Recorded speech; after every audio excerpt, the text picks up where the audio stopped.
गोंदिया जिल्ह्याच्या देवरी तालुक्यातून एक मोठी बातमी समोर आली आहे।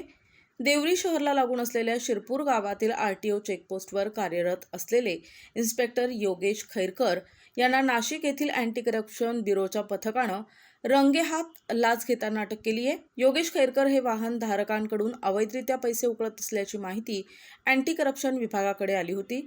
या तक्रारीची गांभीर्यानं दखल घेत अँटी करप्शनच्या अधिकाऱ्यांनी योजनाबद्ध पद्धतीनं सापळा रचला। त्यानुसार अचूक वेळ साधत ही कारवाई करण्यात आली आणि योगेश खैरकर यांना लाच स्वीकारताना रंगेहात पकडण्यात आले।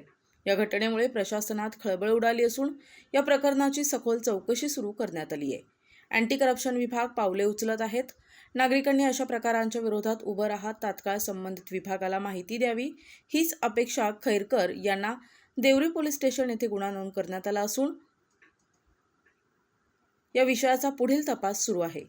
प्रतिनिधी राधाकिसन चुटे, NTV न्यूज मराठी, गोंदिया।